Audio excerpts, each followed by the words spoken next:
In this video, we're looking at the technical details of configuring a DevOps toolchain to build and deploy our ADS projects. The last video in this series skimmed over the details and just showed the end result. But here we're going to take a close look at the Jenkins pipeline that I've created and see how it's configured to work with Maven. I'll also explain the significant parts of the Maven project that actually performs the build. Using an external toolchain to build decision projects is something that our customers have been asking for many years. It's a very powerful and flexible approach, but it does introduce some complexity, but we'll address a lot of that complexity here. The goals of this video depend very much on your role. Now, if you're a DevOps engineer and your organization is considering the adoption of ADS, then you'll see enough of the toolchain configuration to determine how ADS will fit into your processes and work with your tools. As the code for the build pipelines is in GitHub, you can also take my code and use this as the basis for your own pipelines. If you're a business analyst, you're probably not interested in some of the details. Instead, you just want to understand the fundamentals. How do rules written in ADS get promoted from decision designer and its embedded runtime into dev, test, and production? You may also want to start thinking about how your projects will use branches to manage the different versions of the decision service. I will introduce this concept a bit later. If you're a Java developer and you've been asked to add some of your code to ADS so that business users can write rules with it, we'll lay the foundations for a follow-up video here. Most organizations have libraries of existing code. This could be standard data types like customer or product, complex validation code, specialist calculations, and we'll see how this code can be integrated with ADS in an upcoming video. But for now, it's sufficient to cover the tooling ADS uses, and the good news is that you're probably already using these tools. There's another very important group I'd like to mention, and that's anyone who's held one of these roles and used IBM's Operational Decision Manager, or ODM or JRules. ODM had an internal pipeline that hides a lot of the complexity of packaging rules, integrating Java libraries, and deploying decision services through different environments. ODM was delivering business logic into production quickly and safely before the widespread adoption of DevOps.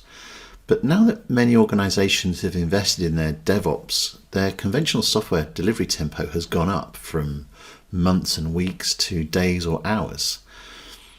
Despite their investments in DevOps, customers tell me that ODM or indeed ADS is still the best way to deliver business logic into production, but now they want to leverage their standard DevOps tools to do it.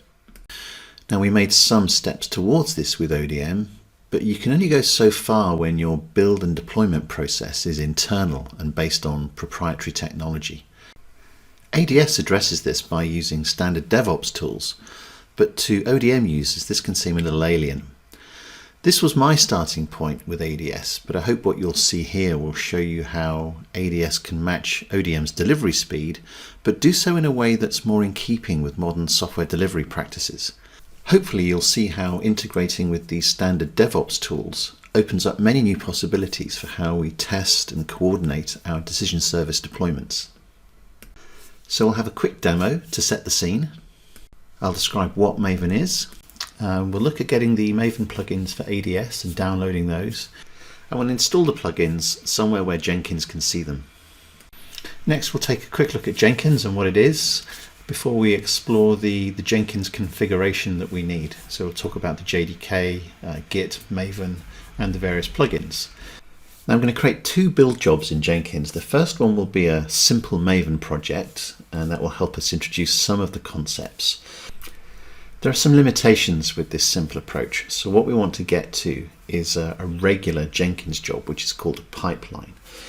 And one of the first things that we need to think about is how we manage the credentials for this pipeline. So we'll see that in Jenkins, and then we'll actually get to the creation of the actual declarative pipeline. And the great thing about the pipeline is all the code for the pipeline, all the configuration, we can store that in Git alongside the ADS project. So everything that we need to build the project is stored in Git, and this is kind of the end state. Now what we're not going to cover here is Jenkins installation and Nexus installation. However, don't be worried about this. The beauty of these tools, because they're standard DevOps tools, instructions for installing them, configuring them and managing them are plentiful. So for example, if I went onto YouTube, this is a great video on installing Jenkins on Ubuntu 20. I've watched this video from start to finish. It's great. Similarly, these are the instructions I followed. They're actually on the Jenkins website for installing Jenkins on Red Hat. These are the actual commands I typed in. I just used a different JDK. ADS requires JDK 8, not JDK 11. But these are the instructions I used. Similarly, here are the instructions for starting and viewing the status of your Jenkins server. Nexus, again, instructions for installing a Nexus repository. There are many examples out there. For my installation, I actually used the operator on an OpenShift. So I have an OpenShift cluster that I use. Went on to Operator Hub, and if I type in Nexus, here is the Nexus repository operator. If I click on that, this guides you through the installation and usage of a Nexus repository on OpenShift. So let's set the scene with the demo. So as a recap before we get to the demo, this is the scenario from the part 1 video, and we can see rule change in ADS has been published into Git. A Git webhook has started a Jenkins build. When the build has started, this is a Maven build. It's pulled any dependencies from a local Nexus repository, and then it's built the updated decision service, deployed that to the decision runtime, and then we see the output of a REST call from Postman change as a result of that new decision service going live. So I'll quickly rerun this demo with a couple of twists, and then we'll get into the details. So we're going to start in ADS, and we can see that within my project called GB Simple DevOps, we have a decision service called Simple. And if I open this, we have a decision model called Simple DM. And if I open that up, we see the decision diagram, and I'm going to click on the output node, go into the logic, and this is the rule. So it says hello, whatever the name that was provided as a parameter, and it says I changed the rules 1447, and it has the calculation result. Over in Postman, we're pointing at a REST endpoint on the decision runtime that includes an implicit query to execute the last deployment of our simple decision service. So when I click on send, we can see we get the output that we expect. Now I'm going to change this rule, but to increase the transparency of what's going on, I'm going to make this change in the underlying Git repository. So this repository is actually on GitHub, and you can see it here. It's got all the details, some of the Jenkins files and the Maven settings files that we'll come on to later. But for now, I just want to repeat that navigation into the project. So this is my project level. I'm going to go into the decision service, which is called Simple, into the decision model, and I can find the rule that we just saw in ADS, and it's this output rule. And here we can see this is the text of the rule.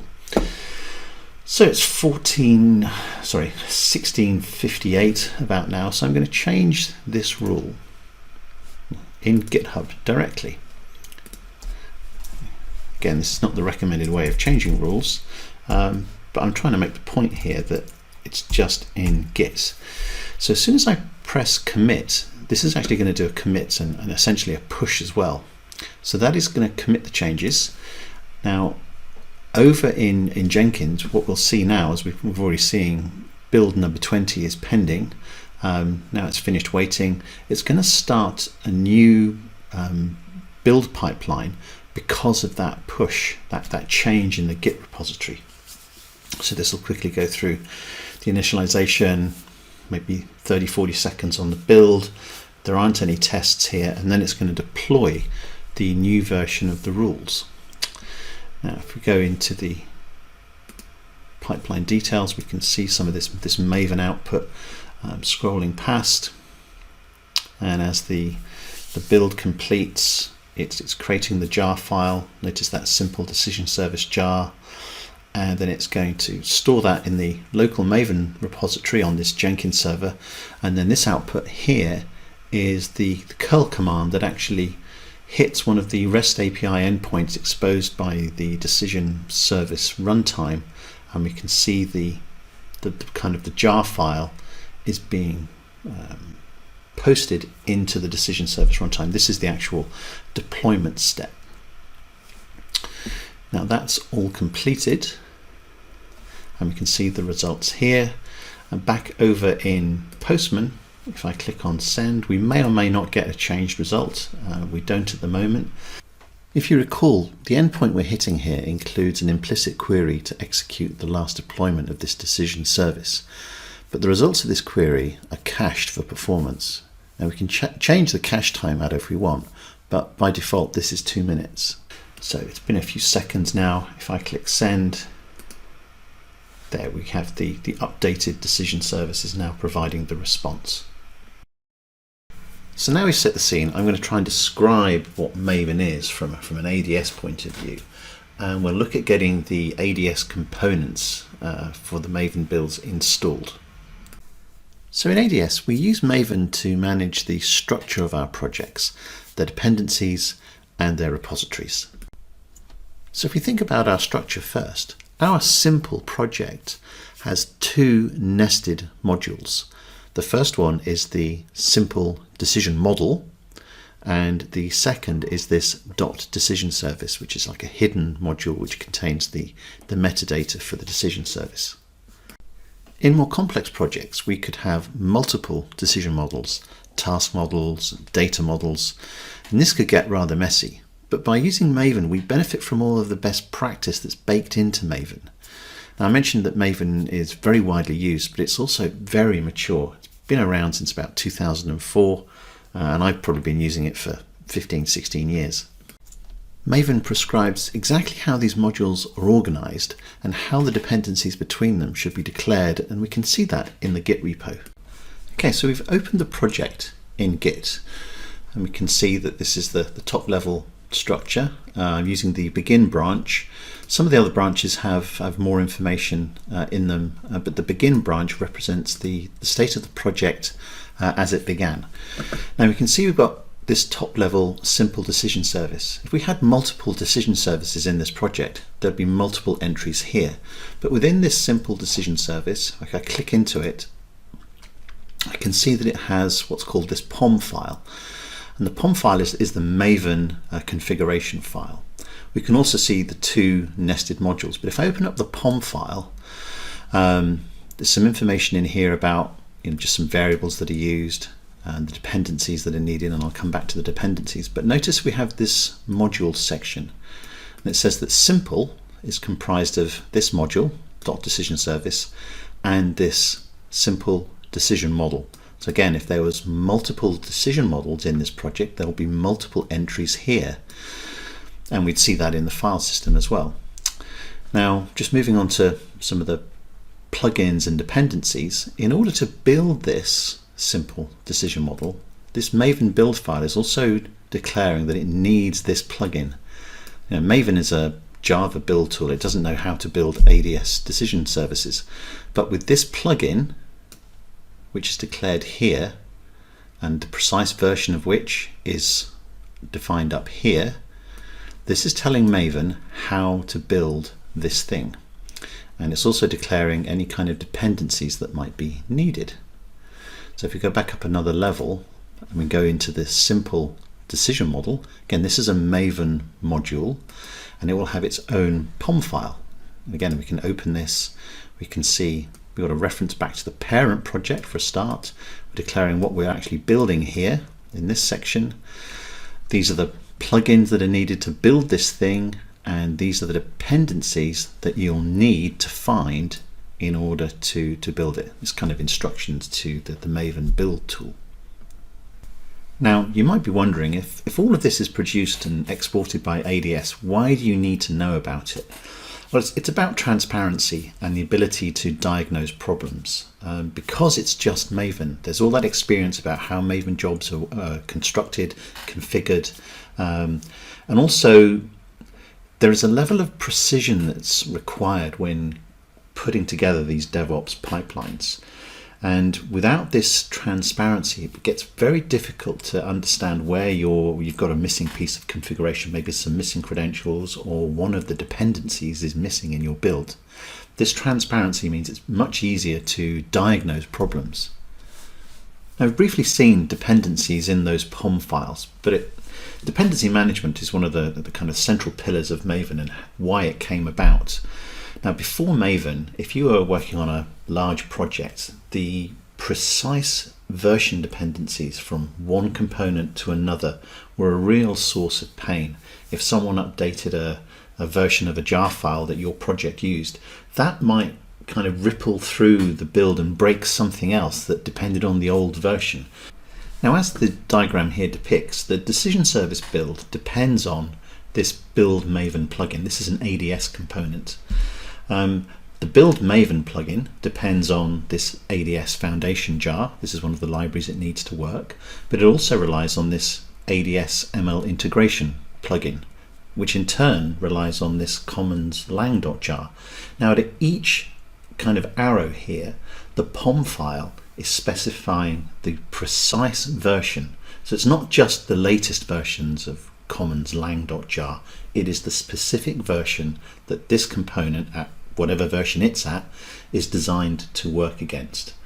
Now, once you've got all the versions of all the components precisely specified, the final step is to determine where they're all coming from. Now, when you build things locally, so you're building your own Java libraries, these will get built and stored in your local Maven repository.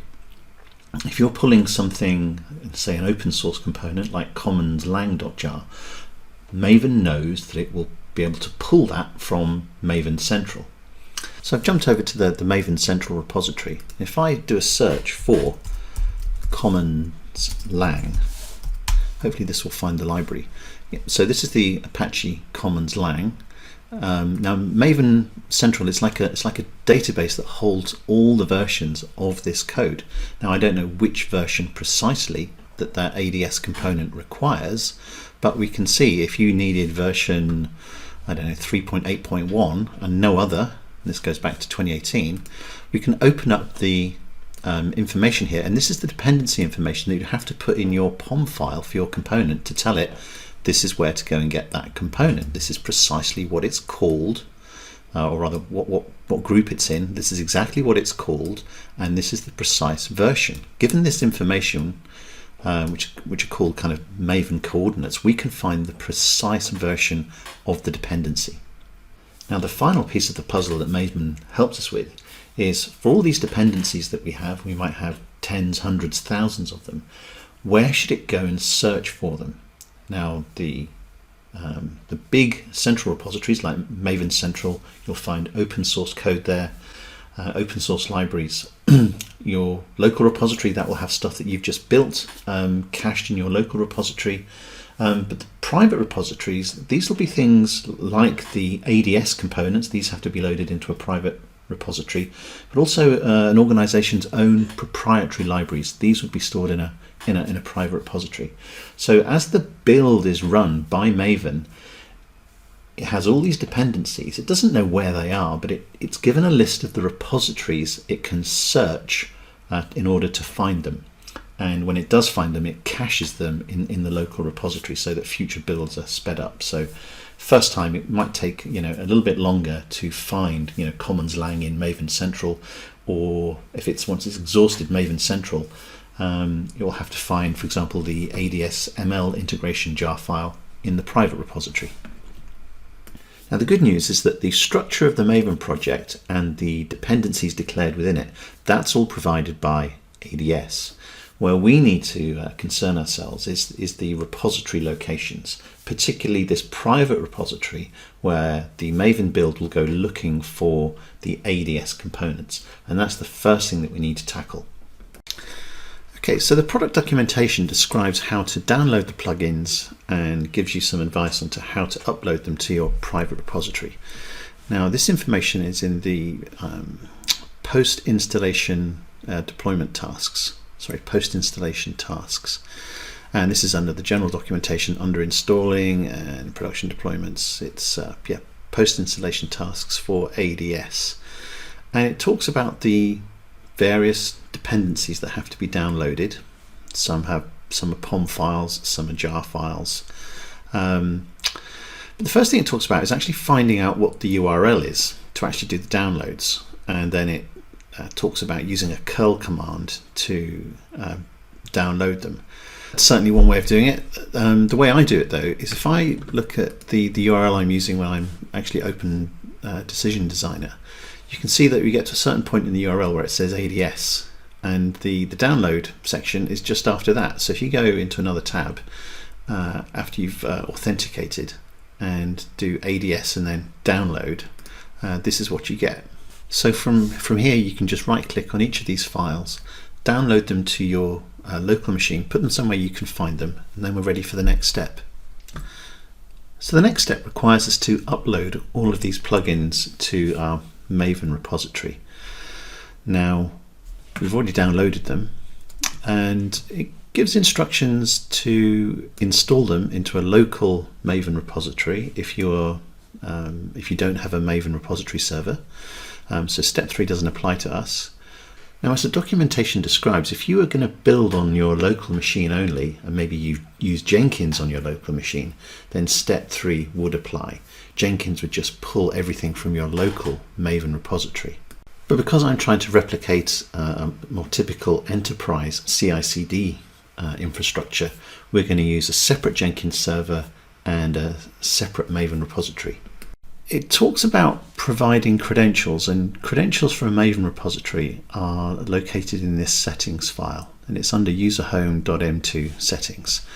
And then when you've defined the server credentials, whatever you call the server ID here, you have to use the same ID in these example commands which are shown below.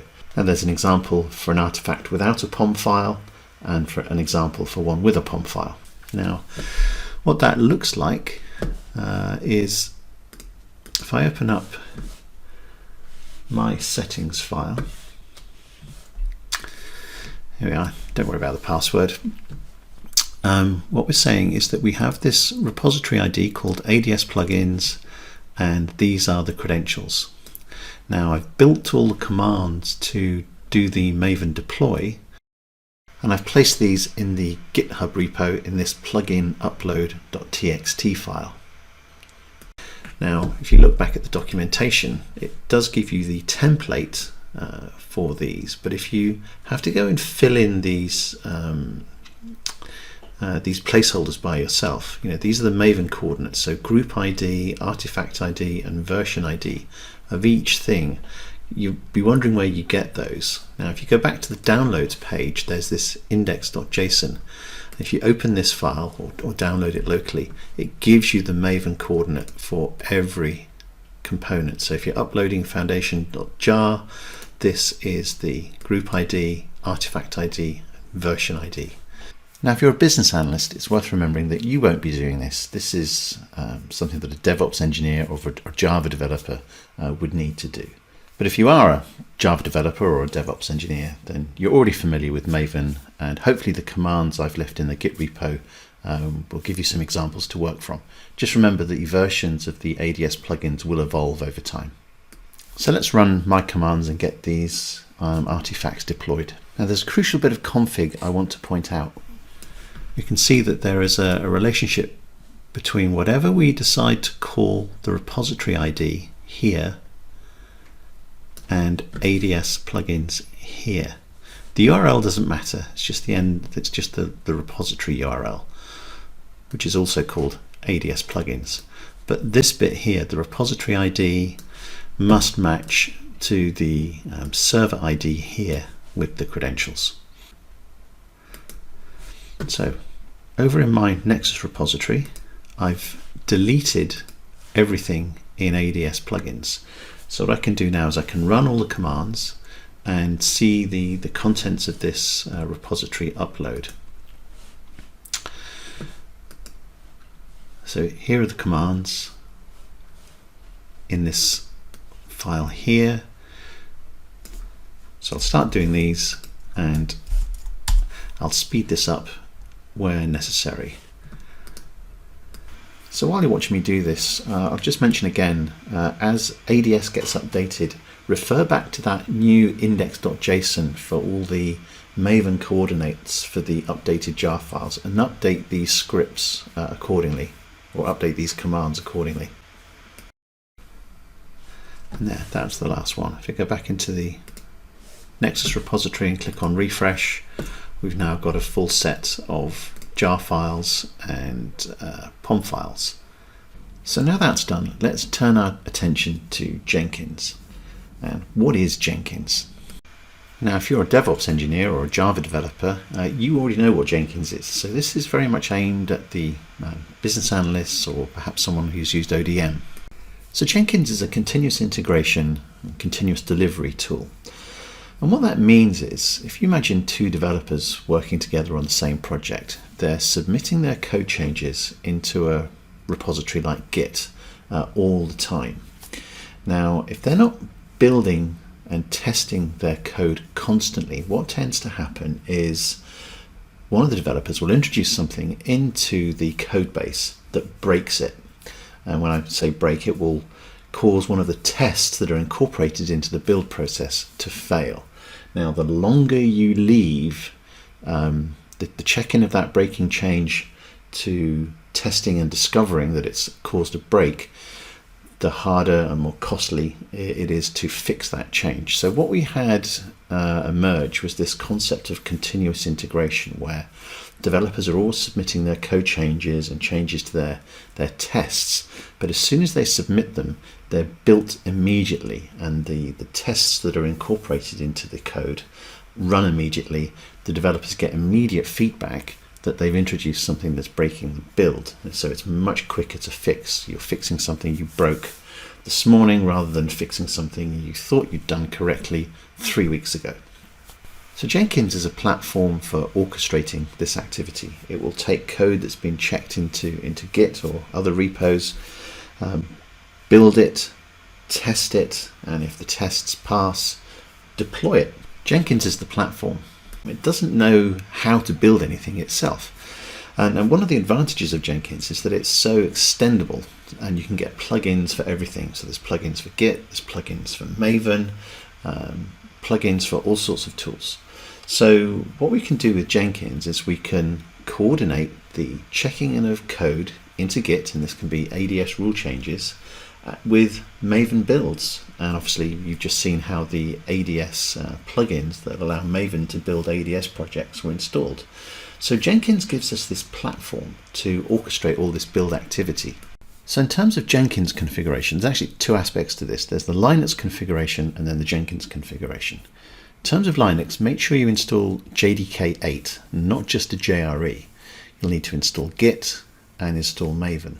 Now, when this configuration is correct, you'll be able to type Maven or MVN ---- version, and you'll see that it says Java version 1.8, and this is a JDK. Now, if you get this output, your Jenkins server is good to go, at least at the Linux level. The next area of configuration is the Jenkins plugins.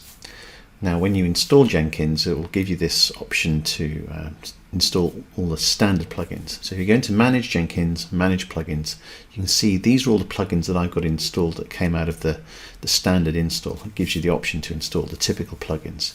The two that you'll want to install, if you want to follow along, is the Maven integration plugin for the simple build, and then this pipeline Maven integration plugin for the main builds. Everything else is installed as part of the typical installation. So you get the Git plugin and also the credentials plugin, which we're going to use shortly. So let's create our simple Maven job.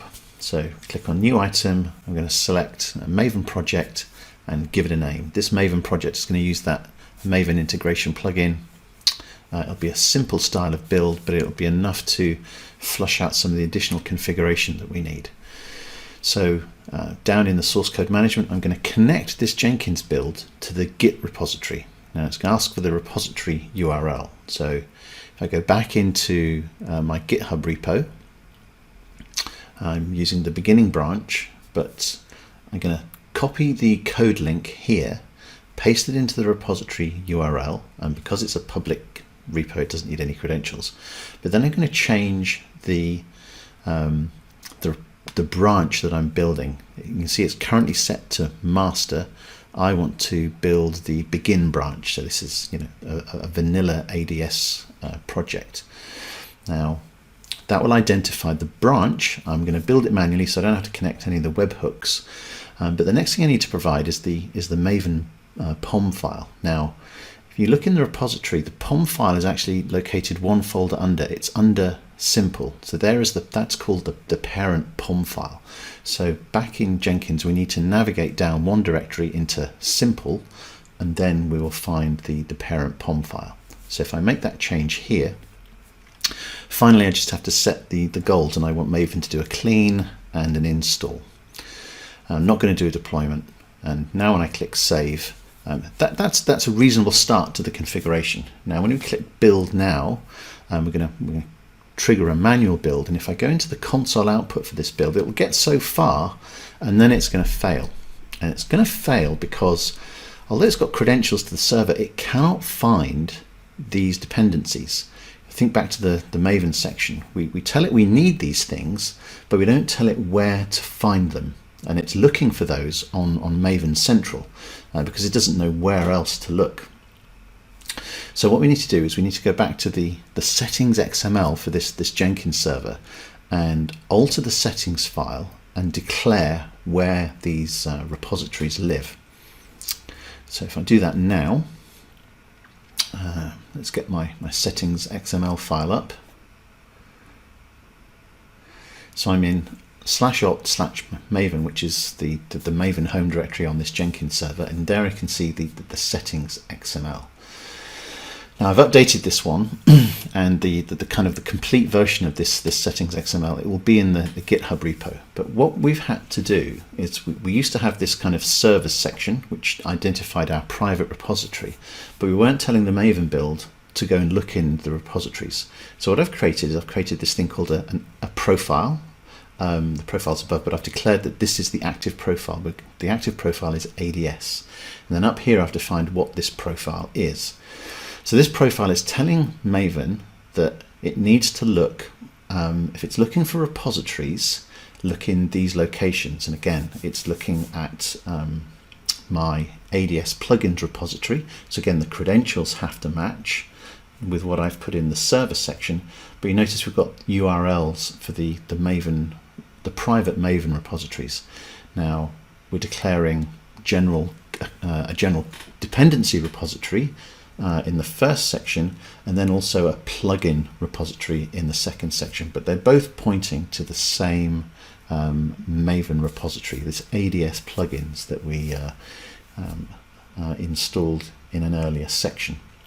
So we still need the server configuration, but we need a profile, and this is how you create the profile. And again, you'll find example profiles. In fact, you'll find this one in my Maven repository.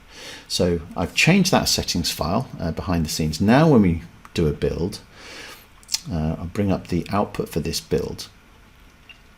It'll go further than before, because now, as well as doing the initialization and finding the stuff that needs on Maven Central, it's also finding, as you can see at the bottom, it's finding this build Maven plugin for ADS. So it's actually building the ADS project. And we'll just let that roll on for a minute. It's creating some of the artifacts.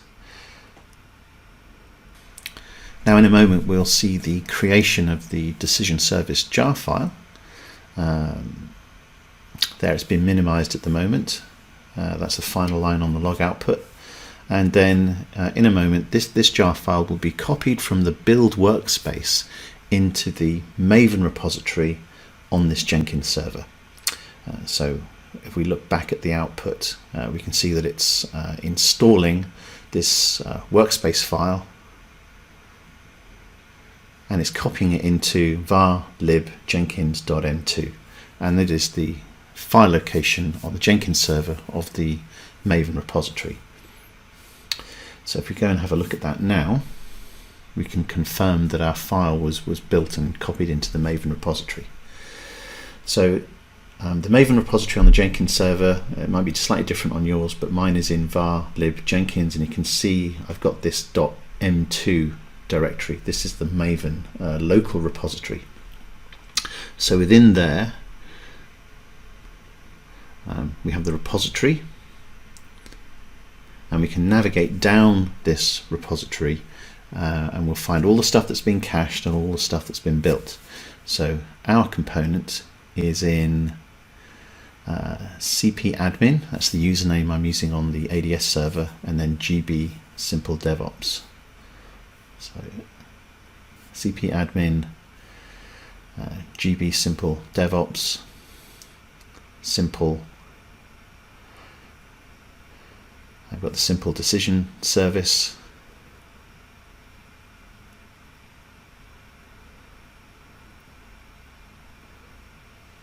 We've got the 1.00 snapshot. It's like a snapshot build, it's like a development build.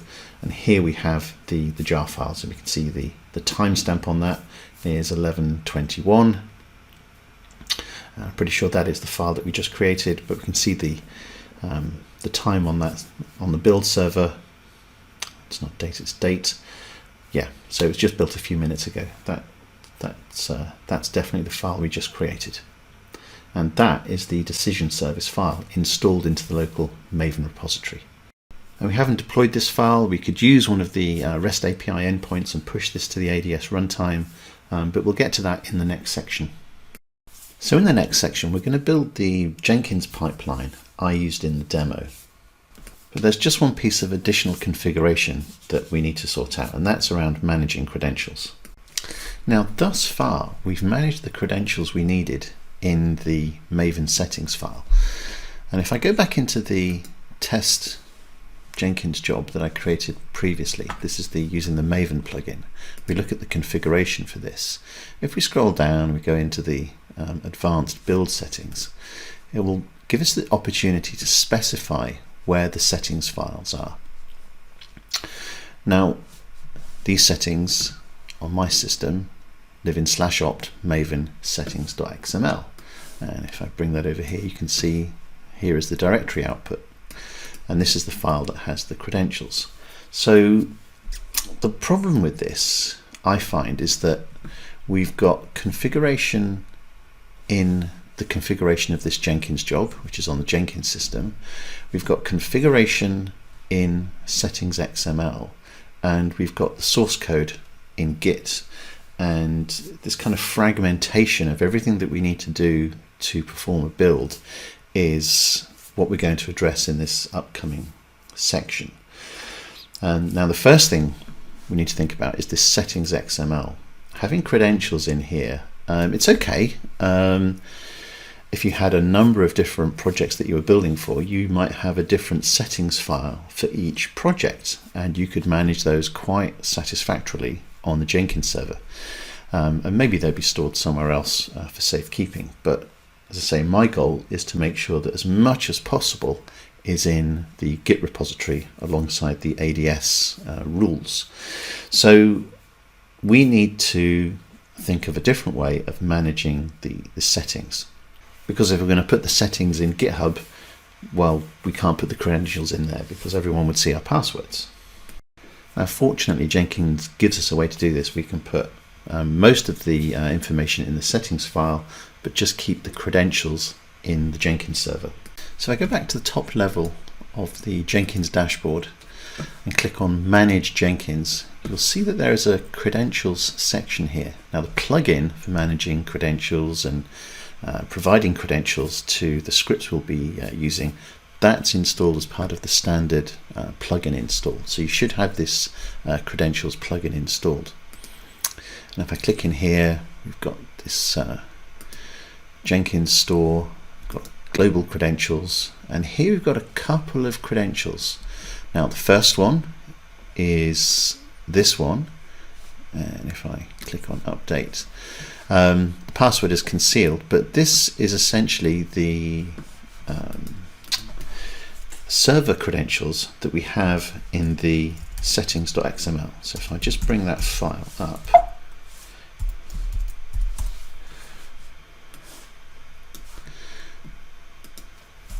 so what we're doing is we're basically going to say, hold this information here, the username and password, in this credentials management area of Jenkins, and then replace these values with some lookups that will just pull them from the Jenkins credential server when the builds are run. The other credential I have here is an API key that lets me interact with ADS at the API level. Now I've jumped back into ADS to show you how you get the raw API key. So up in this top right hand corner, if you click on this user icon, this will take you into your user profile. And from here, you can request a new API key. If I click on here, it gives me the option to revoke the current key or get a new one. Now if I click on generate, it will display a message window, and I can copy down the raw API key. Now I emphasize it's the raw API key because in order to use it within the API calls, we have to base 64 encode it along with our user ID. Now back in the post installation tasks for ADS, it talked about this in order to get the plugins, and I downloaded them directly, but there's a section here that shows how you prepare the authorization headers for the API calls. So if we open this up, what we can see is essentially what we're doing is we're printing whatever our username is plus the API key, and we're piping that into a base 64 encoder, and what you'll get out is some output like this. The important thing is that you're encoding not just the API key, but also the username followed by a colon and then your API key. Yeah, so essentially, just to summarize, your base 64 encoding a concatenation between your user ID and the API key that you've just generated. Now once you've got that base 64 version of the concatenated, or rather the combined API key, you can construct the authentication header. Now the authentication header looks a little bit like this. This is an example in the curl command. We can see that we've got the word authorization followed by the word Zen API key followed by the base 64 combination of user ID and API key. Now, once you've got all that set up, it's actually quite easy to use, and it shouldn't have to change, especially if you're using a service account on ADS that's been designed to provide these API keys. If you look in the authorization header of Postman, you see that there's nothing. All the authorization information has been added to the headers. So if I expand that out, we can see, let's make that a bit wider. So here you can see we've got the authorization header, so we've got the word authorization in a header section, then we've got the word Zen API key, space, and then the base 64 combination of my user ID, colon, and then the raw API key I downloaded from my user profile. And once you know this value works, then you can put it in a collection variable and use that everywhere in Postman. So back in ADS, I just want to point out that when we load up our project, I'm going to make sure that we are pointing at the right branch. So I'm pointing at the UAT branch here, and this branch structure will match the branch structure that's available in Git. So we're essentially working against this UAT branch now, and it's this UAT branch that we're going to use, and we're going to create our build pipeline to build this branch.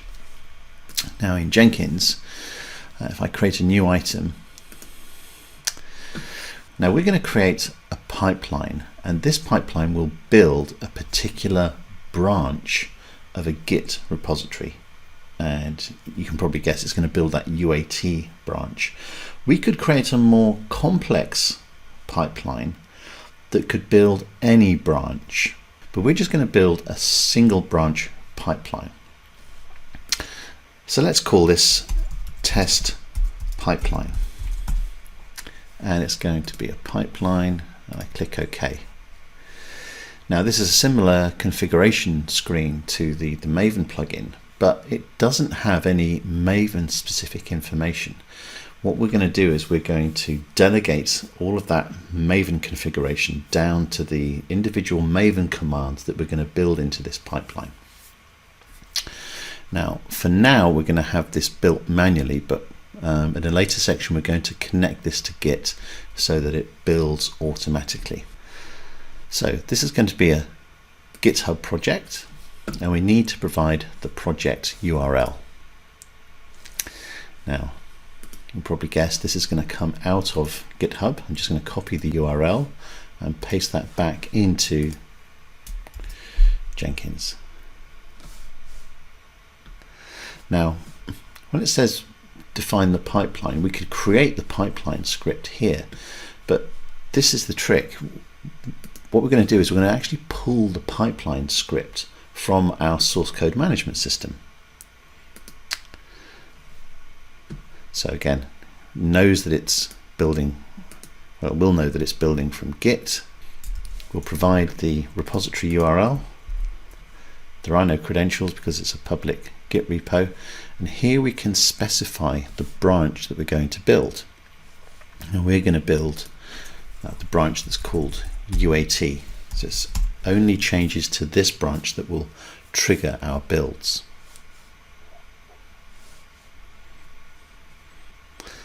Now down here in the script path, it says, what script do you want me to run, or what is the script called that represents this pipeline? And this is going to be called Jenkins file. And this relates exactly to this file here in the Git repo. So essentially what we're doing is we're pointing the Jenkins pipeline to pull this file straight out of the repository. So if we have a look at this file, and again, this isn't a course on building Jenkins pipelines, but you can see we've got the pipeline definition here. This just says run it on any of the Jenkins servers. It's going to need the Maven tools, and you can see here are the different stages of the pipeline. We've got an initialization stage, a build stage, and a deploy stage. In this example, each stage has just one step. And within the steps, you can see the actual commands that are being executed. In this first stage, I'm just outputting some environmental information. Where am I working? Is my Maven home set correctly? And I just added more and more stages to this file. But notice line 21 in this build stage. This is running a command that's saying, run Maven, but take the settings for this Maven build from this settings file, this -s flag. It says use this settings file, which is actually in the Git repo. So not using the central settings file that's used by the Jenkins server, which could apply to multiple projects. I'm saying use precisely the Maven settings file located in this Git repo.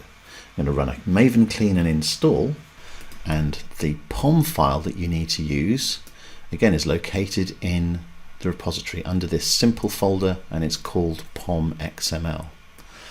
So that's the key. The Jenkins file is coming from Git, and the Maven settings file is also coming from Git. So if we go back up here, this is the Jenkins file that we're pointing the Jenkins configuration to, but within this Jenkins file, it will refer to this Maven settings file. So we've got everything we need in the Git repository. Now, if I open up the Maven settings file, again, this is on the UAT branch, you see this will look just like the one we had before. It's the same settings file that we had before, but rather than it being the central Jenkins server Maven settings file, it's in the repository. And notice that when we come to use credentials, we're not having to use hard-coded username and password. Nexus user and Nexus password are being pulled from the Jenkins credentials manager. Now, the sharp-eyed amongst you would probably have noticed that this command here that tells Maven to build using this Pom file and this settings file is wrapped with this with credentials statement. Now what that's doing is it's retrieving the credentials identified by this ID, and it's placing those credentials in a password variable called Nexus password and a username variable called Nexus user. Now, Jenkins actually provides a way to generate these snippets, like with credentials. So if we back into the configuration and click on pipeline syntax, this takes us into a Jenkins utility for generating these snippets. So we can select the kind of snippet that we're after, and if I open this drop down, I'm going to scroll down to with credentials. I realize it's just off the bottom of the screen. But if I select with credentials, we can connect this to the username and password credentials that we created in a previous step. We're going to use I think a username and password, and it's going to be separated.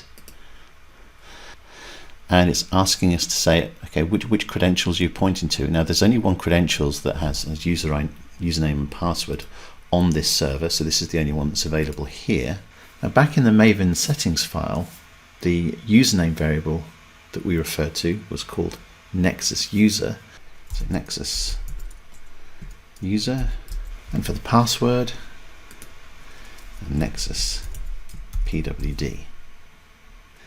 And then click on generate, and this is generating that snippet of code that you saw in the Jenkins file. So it's identifying the credentials by ID. It's saying the password variable will be called Nexus password, and the username variable will be called Nexus user. And this is what we see back in Git. It's this snippet of code that we've essentially just recreated. And within the with credentials block, the Maven commands will have access to those credentials. Now, we know from the previous build that we created, the result of doing a Maven build is going to create the decision service jar file, and it's going to place it in the local repository of the Jenkins server. So if we think about what the deploy stage is doing, this is simply taking that file, which is called var libjenkins.m2 decision service jar, and then it's calling one of the REST API endpoints on the ADS runtime server. It's wrapped within the credentials, so it has access to this API key variable here, but it's simply executing a curl command. It's outputting the build number and a message, but then it's just a curl command. So you can see within the curl command, I'm hitting the URL of my ADS runtime server. I'm passing in my authorization header. We spoke quite a bit about this. So I'm building the authorization header, and then I'm just setting the content type, and this is a binary file. So I'm just uploading the simple decision service jar that the Maven build will create, and that is the deployment. Now, further refinement to this would be to remove some of the URLs and move those into Jenkins credentials, because they probably don't belong in the Git repo. But you get the idea. What we've got now is we've got the Jenkins file, essentially the pipeline definition, and Maven settings all in Git. The only thing that's been pulled out of the Jenkins server are the credentials. Okay, so let's save that. So it's never been run. Let's give it a run.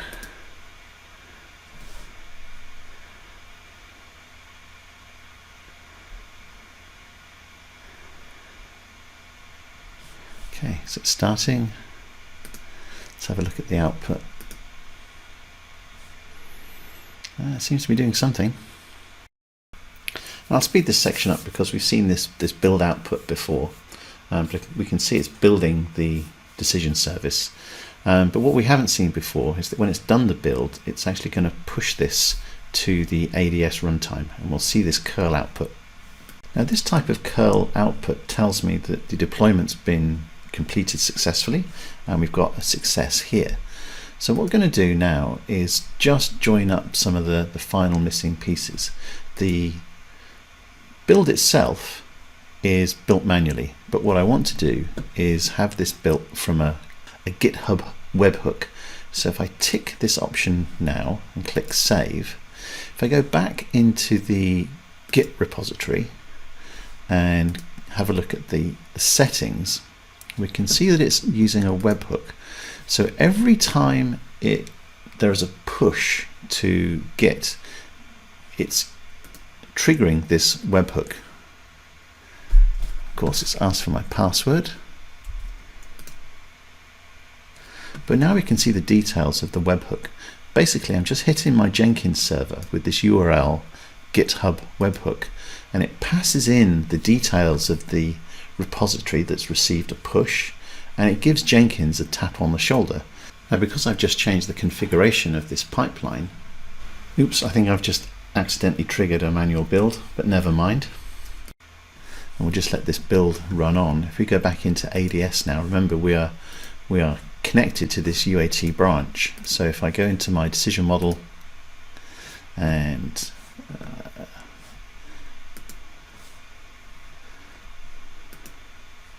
let's go into the output rule, the time locally now for me is 12:56.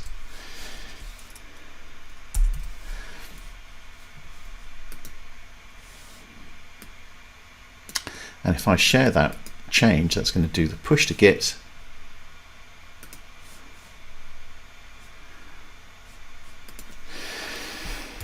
pipeline test,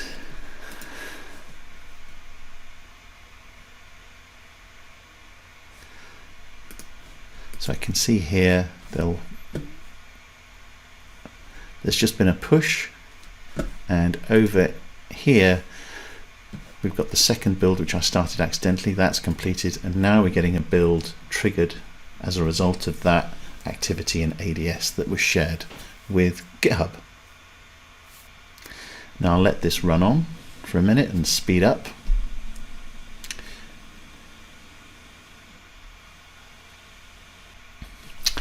Because if I go back to Postman, we're executing against the last deployed instance of this simple decision service.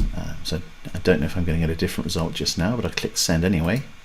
So it's been a little while. The cache should have expired by now. If I click send, we now get the updated output. So I just want to come back to branching for a couple of minutes. I've opened the project in ADS, and we can see these various branches that I have here. I have my main branch, which is called master. This branch begin simply represents a kind of a snapshot of the project at its original creation. But I've also got these release branches. Now if I open the project in ADS, I can switch between the branches at will, but I can also see the history of the commits.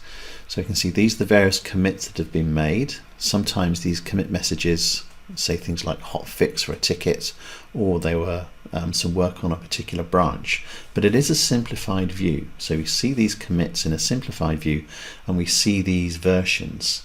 Now this is interesting because back in Git we can see the same information. We've got the same kind of branch structure, but the versions in ADS are reflected as tags.